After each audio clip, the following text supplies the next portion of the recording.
संजय ने वृंदा और नरेंद्र की शादी को रोक दिया है और कहता है कि वृंदा से शादी मैं करूंगा, जिसको सुनकर सब लोग यहाँ पे शॉक्ड हो जाते हैं।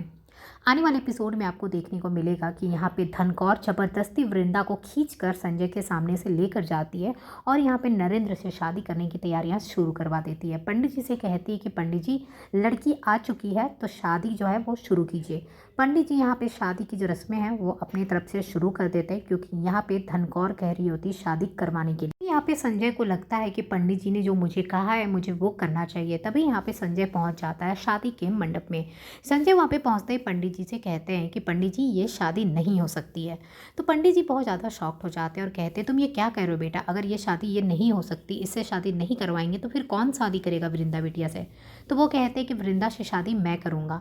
ये बात सुनकर यहाँ पे सब लोग शॉक्ड हो जाते हैं कि ये संजय अचानक से पहले भाग रहा था शादी से और अब अचानक से आ गया है शादी करने के लिए। वृंदा ये सुनकर बहुत ज़्यादा खुश हो जाती है, वहीं पे दादी भी बहुत खुश हो जाती है। फिर संजय वहाँ पे कहता है नरेंद्र को वहाँ से उठने के लिए। वो वहाँ से उठ जाता है। उसके बाद वहाँ पे संजय जाकर बैठ जाता है। संजय वहाँ जाकर बैठता है तो वृंदा बहुत खुश हो जाती है और संजय की तरफ देखकर स्माइल देने लगती है। उसके बाद पंडित जी यहाँ इन दोनों की शादी करना शुरू कर देते हैं। जब शादी होने लगती है तो संजय के मन में बहुत सवाल चलने लगते हैं। एक तरफ स्वाति दिखाई देती है तो दूसरी तरफ वृंदा।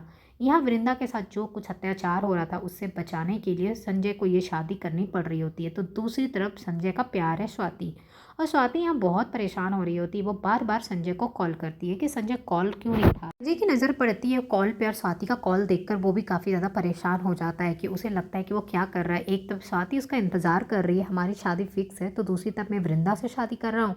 फिर यहाँ पे जो शादी की रस्में होती है वो पूरी होने लगती है। यहाँ पे इनकी 7 फेरे, वरमाला और यहाँ पे मंगलसूत्र, सिंदूर, जो कुछ भी होता है एक शादी की रस्म में, वो सब कुछ पूरी हो जाती है और फाइनली वृंदा और संजय की शादी हो जाने वाली है।